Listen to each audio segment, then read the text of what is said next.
Amazing grace, how sweet the sound that saved a wretch like me. I was lost, but now I'm found. Was blind, but now I see. Lihatlah misteri. Anugerah yang tidak dapat dijelaskan bagaimana mungkin. Di sini terdengar suara anugerah di sekitar kita yang terasa dan terlihat begitu manis. Membuat orang-orang kudus bernyanyi, menyelamatkan dan membebaskan bahkan orang yang tercela sepertiku. Allah semesta, Allah merendahkan dirinya untuk menyelamatkan jiwaku. Dia sepenuhnya mengenalku dan tetap saja dia memilihku. Lihat, mataku berkaca-kaca, membesar. Aku membuka selubungku, tapi satu momen telah mengubah keabadian. Satu pengorbanan diberikannya. Dan saat dia dipukul, itu menyembuhkan penglihatanku yang kabur. Aku membuat keputusan dan berubah dari miskin menjadi kaya. Terjadi perubahan arah, resolusi baru. Sekarang aku memandang salib, mengangkat tanganku dengan kagum. Oh, sungguh luar biasa tindakan kasih karunia ini. Dan ini bukan hanya untukku, tapi juga untuk setiap anak laki-laki dan perempuan ini ditawarkan kepada dunia. Dunia yang runtuh, tak berperasaan, dingin, terkutuk. Dilanda perang di mana anak yatim berkabung. Oh, betapa kita sangat membutuhkan kasih karunia-Nya. Kasih karunia yang tidak dapat digantikan, ditiru atau dihapus. Kasih karunia yang patut dipuji. Kasih karunia yang patut dinyanyikan. Kasih karunia yang diberikan secara cuma-cuma.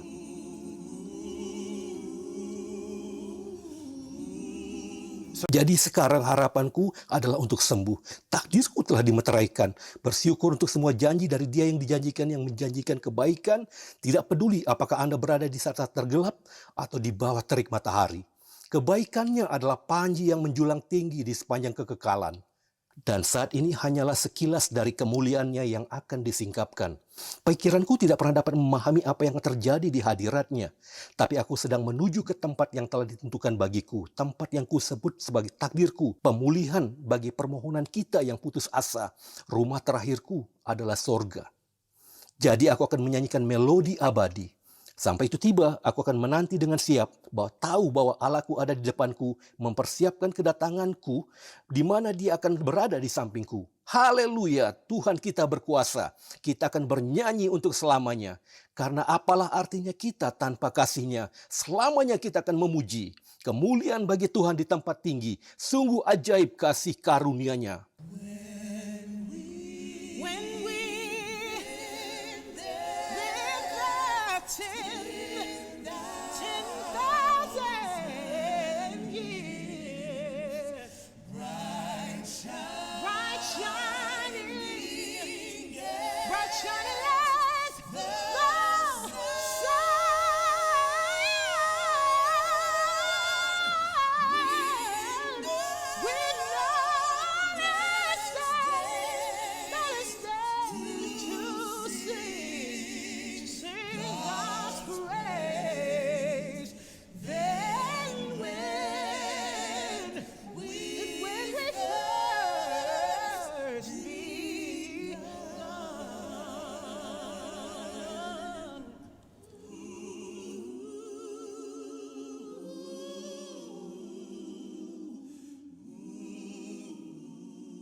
Selamat datang di siaran Anthem of Grace. Nama saya Nick Hall, saya pendiri Pulse Evangelism.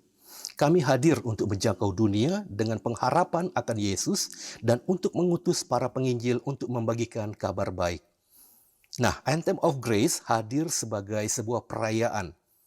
2000 tahun lalu saya percaya Allah melepaskan kidung kasih karunia ini ketika Yesus mati di salib dan mengalahkan maut ketika Dia bangkit dari kubur. Ketika itu terjadi secara harfiah, paduan suara umat manusia dilepaskan untuk merayakan bukan karena kita cukup baik, tapi karena Allah telah mengalahkan kubur dan membuka jalan bagi kita. Nah, kita merayakan kidung kasih karunia ini dengan bersatu dalam sebuah lagu yang telah dinyanyikan hampir 300 tahun yang berjudul Anugerah yang Ajaib. Inilah lagu yang paling banyak dinyanyikan dan paling banyak direkam dalam sejarah. Dinyanyikan oleh semua orang mulai dari Elvis sampai Aretha, sampai Johnny Cash pernah tampil di Woodstock, di The Simpsons. Lagu ini dinyanyikan saat Nelson Mandela dibebaskan dan dinyanyikan sebelum Dr. King menyampaikan pidatonya Aku Punya Mimpi. Inilah Kidung Kasih Karunia. Kita perlu menyadari bahwa ini bukan hanya tentang kita. Ini adalah tentang generasi berikutnya. Saya masih ingat ketika kisah kakek nenek saya berlutut, berdoa untuk setiap anak dan cucu mereka dengan nama mereka setiap malam, agar kami dapat mengalami kebaikan Tuhan.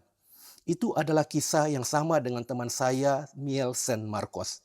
Ini adalah sebuah keluarga yang telah dibebaskan melalui warisan iman. Saya ingin Anda mendengarkan percakapan ini.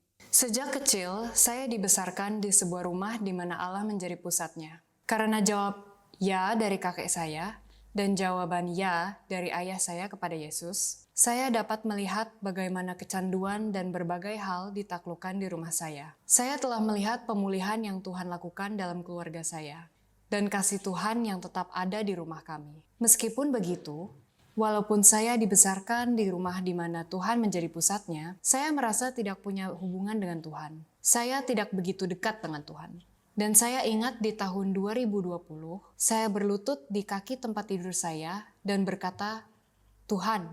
Dan ini adalah pertama kalinya saya berseru kepada Yesus. Saya berkata, Tuhan. Perjumpaan ini mengubah hidup saya dan membuka mata saya untuk melihat bahwa Tuhan selalu setia. Bahkan ketika kita tidak melihat, Dia ada di sana.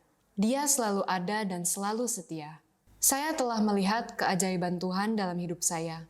Karena kakek saya memutuskan untuk menjadi berbeda. Banyak orang berpikir bahwa jika anak muda bertumbuh di dalam rumah tangga Kristen, mungkin kita tidak memiliki banyak kesaksian. Tapi kesaksian terbesar adalah menjalani hidup yang dipenuhi kasih karunia dan kemurnian. Kemenangan generasi, kehancuran yang tidak akan menyentuh generasi yang akan datang. Saya percaya bahwa sebagai orang muda sekarang, anugerah terbesar dari Yesus yang dapat saya saksikan adalah bagaimana dengan bertumbuh dalam rumah yang berpusat pada Kristus yang berbicara tentang Yesus. Saya tidak pernah tahu kapan saya tidak ingin berhubungan dengan Yesus. Anda bisa melihat kasih karunia Allah. Kami bisa saja berada di tempat berbeda sebagai sebuah keluarga, tapi Anda dapat melihat bagaimana pilihan. Seperti yang dikatakan Valeska, kakek saya, mengubah seluruh generasi.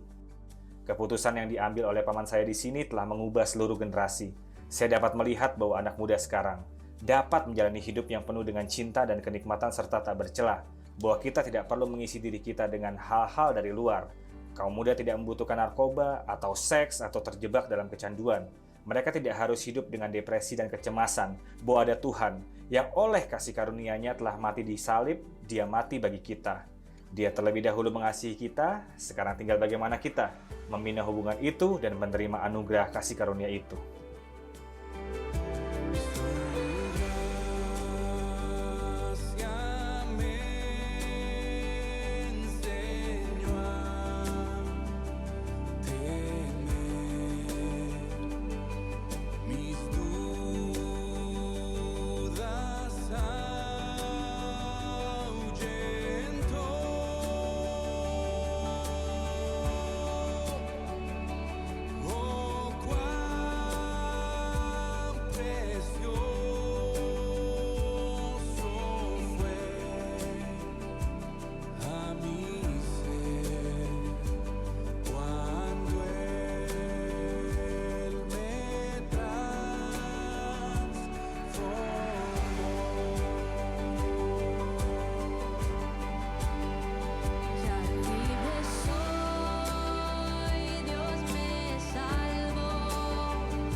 Mengalami kasih karunia Allah yang ajaib saat pertama kali adalah satu hal.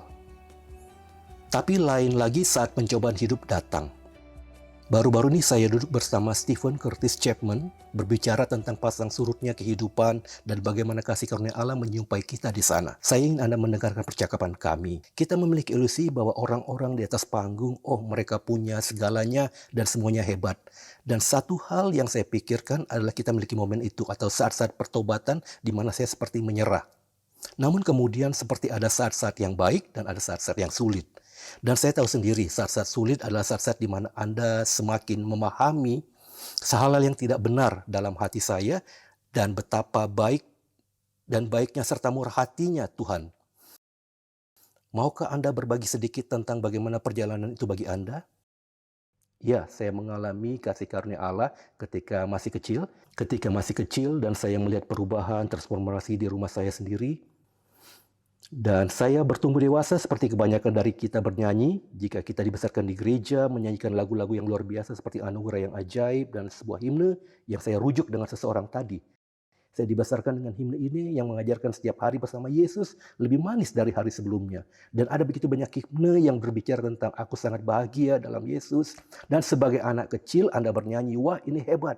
Setiap hari akan menjadi lebih baik. Dan kemudian Anda menghidupi hal-hal dalam hidup dan mulai berpikir, membuat Anda berpikir, tunggu dulu, ini tidak sejalan. Bagaimana bisa ini sejalan?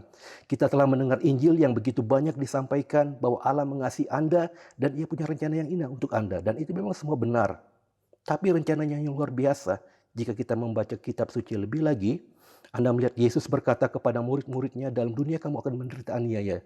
Jadi disinilah kamu akan mulai menemukan kasih karuniaku. Dan tentu saja yang paling utama adalah Paulus berkata, aku minta Tuhan untuk mengangkat penderitaan ini dariku. Berulang kali sesuatu yang ia alami dalam kelemahannya dan ia berkata, justru dalam kelemahanku lah kuasanya menjadi sempurna. Jadi aku belajar bermegah atas kelemahanku meskipun aku berharap aku dapat menyingkirkannya dan Tuhan mengangkatnya dariku, dan itu ayat yang luar biasa dan menakjubkan. Jawabannya adalah cukuplah kasih karuniaku bagimu. Dan saya telah alami banyak momen kasih karunia-Nya cukup dalam hidup dan perjalanan saya. Namun salah satu yang diketahui oleh sebagian orang jika mereka tahu kisah kami, yaitu sekitar 15 tahun lalu kami kehilangan putri bungsu kami. Beberapa hari setelah ulang tahunnya yang kelima, dia meninggal dengan sangat tragis dalam sebuah kecelakaan di rumah kami. Dan tentu saja pergumulan dengan bagaimana Tuhan itu baik, bagaimana kita menerima hal ini, bagaimana kita bisa bertahan. Pertanyaan terbesarnya adalah, bisakah kita bertahan dalam hal ini? Dan sungguh, saya harus banyak bergumul dengan lagu-lagu yang telah saya tulis hingga saat itu. Apakah saya masih bisa menyanyikan lagu-lagu tentang kasih karunia dan kesetiaan serta kebaikan Tuhan, mengingat kehilangan yang begitu dalam, duka cita, kesedihan, kebingungan, banyak hal-hal yang tidak saya pahami. Dan saya mulai mengenali Mazmur dengan cara yang belum pernah saya alami sebelumnya. Mazmur yang mengatakan hal-hal seperti, berapa lama lagi ya Tuhan? Apakah Engkau akan melupakan aku selamanya? Saya sangat bersyukur itu ada di Alkitab. Saya sangat bersyukur Tuhan tidak mengeditnya. Jika saya menulis kitab ini, saya akan berkata, ini tidak bagus. Mungkin kita harus menghapusnya, tapi itu ada di sana. Paulus berkata, ambillah ini Tuhan, hilangkanlah derita ini. Tolong, aku mohon kepadamu. Dan ia berkata, kasih karuniaku cukup bagus. Aku tidak akan menghilangkan derita itu atau tidak bisa atau apapun pada saat ini. Tapi maukah engkau mempercayai kasih karuniaku? Dan pengalaman saya tentang itu dalam membuat keputusan untuk terus menyanyikan lagu-lagu tersebut dan memberitakannya dan menyatakannya, karena di tempat-tempat itu seperti yang Anda katakan, itulah satu-satunya hal yang harus kita pegang, kasih karunia Allah. Dan sampai itu benar-benar menjadi satu-satunya hal yang harus kita pegang, saya tidak tahu apakah kita benar-benar mengerti atau memahaminya. Dan saya tidak katakan bahwa saya mengerti dan memahaminya sepenuhnya. Tapi itulah momennya ketika itu terjadi. Itulah momen ketika Rasul Paulus berkata, cukuplah kasih karuniaku dan aku telah memilikinya. Itu akan menjadi satu-satunya hal yang akan menopang saya. Sampai saya bertemu dengan putriku, sampai saya memandang wajahnya dan wajah Yesus. Anda berjalan dengan pincang dalam kehidupan ini, namun Anda menemukan lagi dan lagi. Saya telah menemukannya, bahwa kasih karunia-Nya adalah satu-satunya hal yang dapat menopang kita ketika kita benar-benar jatuh ke dasar kehidupan kita. Bagus The sekali. Lord has promised good to me. His word my hope secures. He will my shield and my portion be, as long as this life endures. Saya sering katakan kepada orang-orang bahwa hal yang paling saya sukai dari mengikut Yesus juga adalah hal yang paling tidak saya sukai dari mengikut Yesus. Dan Anda mungkin bertanya-tanya, apa yang dibicarakan orang ini? Tapi Anda tahu, itulah masalahnya. Saya dibesarkan dengan latar belakang pedesaan di Dakota Utara. Saya tidak menjalani kehidupan yang sempurna. Saya banyak mengacau, saya melakukan apa yang tidak ingin saya lakukan, dan saya tumbuh dengan banyak rasa bersalah dan malu. Sebenarnya saya adalah seorang yang religius. Saya pergi ke gereja, saya melakukan berbagai kegiatan. Saya bahkan pernah menjadi pemimpin kelompok muda. Namun seringkali hati saya keras terhadap Tuhan dan saya merasa munafik. Jadi saya katakan kepada orang-orang bahwa hal favorit saya dalam mengikut Yesus adalah Dia menyambut semua orang, bahkan orang-orang seperti saya. Saya suka bagian itu. Saya suka bahwa Allah mengizinkan saya masuk. Rasanya seperti saya tidak bisa masuk ke sebuah klub. Biaya masuknya terlalu mahal dan seseorang melangkah masuk dan membayar untuk saya. Yesus membukakan pintu, saya menyukainya. Yesus menyambut semua orang, bahkan orang-orang seperti saya. Bahkan itulah yang saya nyanyikan lagu Anugerah yang Ajaib, bukan? Anugerah yang ajaib, sungguh ajaib suaranya. Saya suka sekali Dia menyelamatkan orang yang tercela seperti saya. Itu adalah hal yang paling saya sukai. Tapi juga hal yang paling tidak saya sukai dari mengikut Yesus, yaitu bahwa Ia menyambut semua orang, bahkan orang-orang seperti mereka.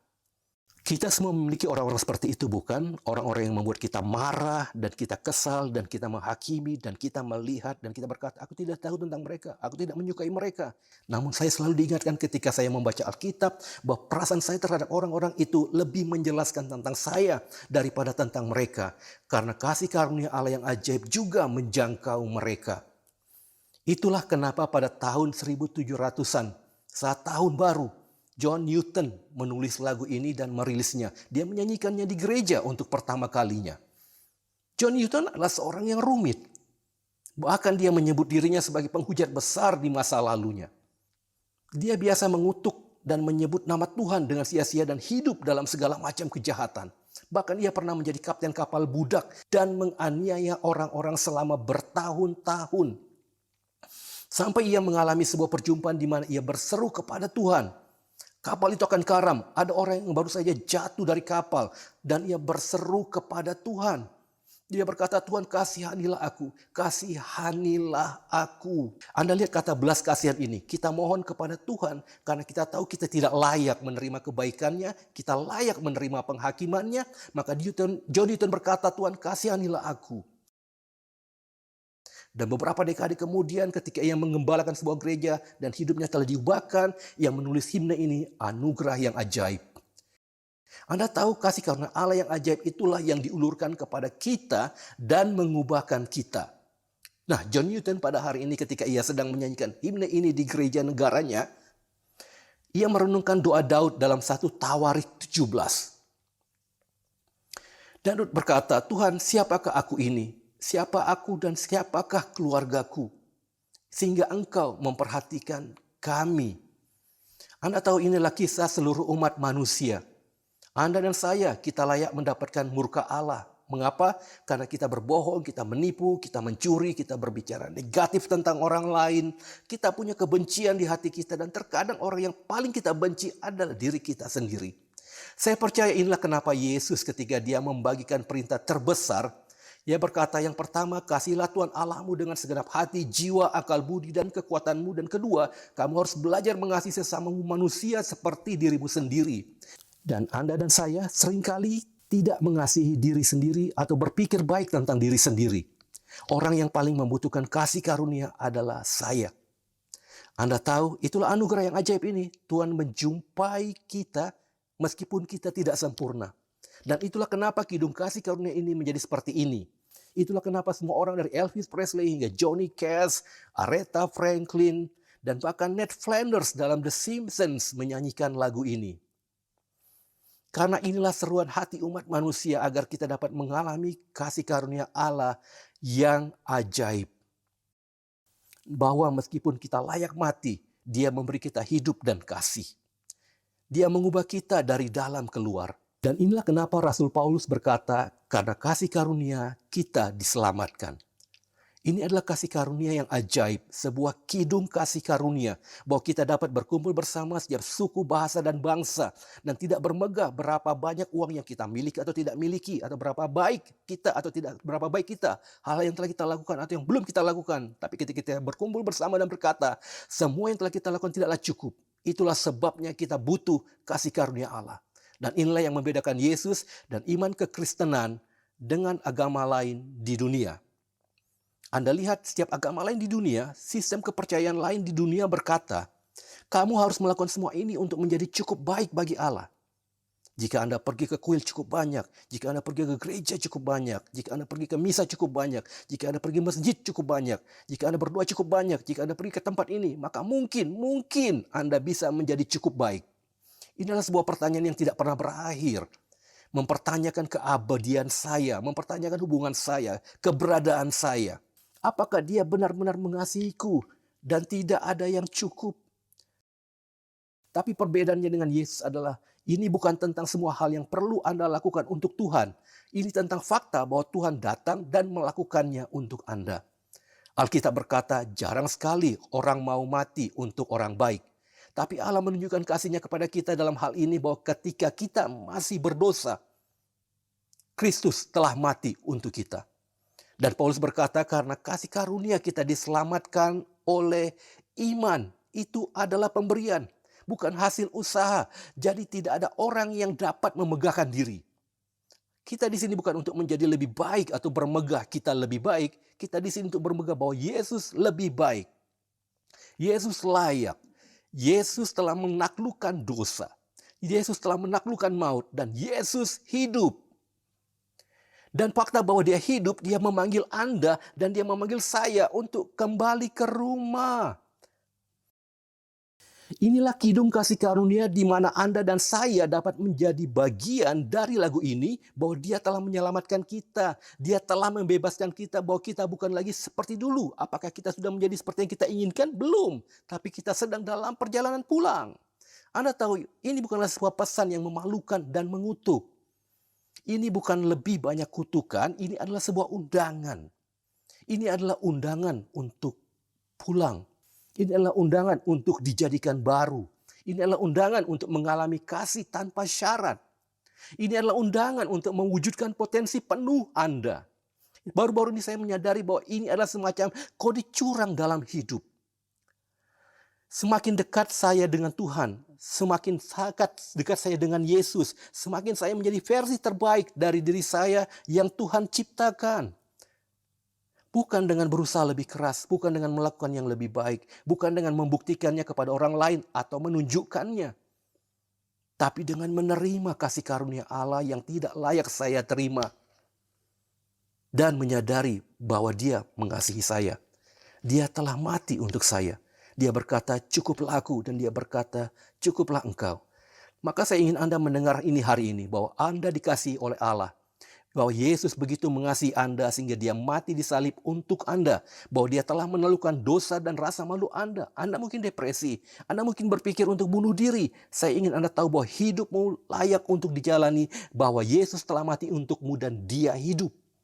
Dan Dia mengundang Anda untuk dijadikan baru, untuk didamaikan dengan Allah. Alkitab berkata, jika kita mengaku dosa kita, maka Ia setia dan adil dan akan mengampuni kita. Kita tidak datang dengan mengatakan kita sempurna. Kita tidak datang dengan berpura-pura. Kita datang dengan berkata, Yesus, aku tidak percaya anugerah yang ajaib ini adalah milikku. Maka hari ini saya antusias mengundang Anda ke dalam hubungan yang terbesar dalam sejarah dunia. Saya antusias mengundang Anda ke dalam kidung kasih karunia ini, di mana suara Anda menjadi bagian daripada paduan suara yang besar ini. Katakanlah, dulu aku tersesat, tapi sekarang aku telah ditemukan. Dulu ku buta, tapi sekarang ku melihat. Ini adalah kasih karunia Allah untuk Anda. Ini adalah kasih karunia Allah untuk saya. Dan ini adalah kasih karunia Allah untuk setiap penjuru bumi. Karena tidak ada satu penjuru pun di dunia ini yang tidak terjangkau oleh kasih karunia Allah. Tidak ada satu orang pun di dunia ini yang tidak dijangkau oleh Allah dan berkata, "Aku mengasihimu." Jadi saat ini saya ingin mengundang Anda untuk menaikkan sebuah doa sederhana hanya untuk bicara dengan Tuhan, untuk datang ke hadapan pencipta Anda dan berkata, "Tuhan, aku butuh Engkau. Aku butuh kasih karunia ini." Maka kita dapat berdoa seperti ini. Saya ingin Anda menundukkan kepala dan berdoa bersama saya sekarang juga. Yesus, aku butuh Engkau dalam hidupku. Aku tidak dapat melakukannya tanpamu. Aku percaya Engkau telah mati di salib untukku. Engkau hidup. Engkau bangkit dari kubur. Aku mengundangmu dengan iman untuk memenuhiku dengan roh-Mu. Ampunilah dosa-dosaku. Izinkanlah aku hidup dalam kasih karunia-Mu yang ajaib. Dalam nama Yesus kami berdoa. Amin. Jika Tuhan telah berbicara kepada Anda dan Anda merespons hari ini dengan pengharapan akan Yesus, kami ingin mendengar dari Anda dan saat Anda menambahkan suara Anda ke dalam kidung kasih karunia ini. Silakan kunjungi situs anthemofgrace.com. Kami tidak sabar untuk mendengar dari Anda. And my Redeemer is faithful and true, and everything He said He will do. And every morning His mercies are new. My Redeemer is faithful and true. Jesus is faithful and true. Anthem of Grace adalah sebuah kampanye global yang menyatukan gereja dan orang-orang dari berbagai latar belakang untuk mengalami kasih karunia yang ditawarkan melalui Yesus. Kami ingin Anda menambahkan suara Anda dan menambahkan cerita Anda sehingga Anda dapat melakukannya secara daring di anthemofgrace.com. Di sana juga terdapat sumber-sumber dan renungan serta langkah-langkah selanjutnya. Jadi kunjungilah sekarang.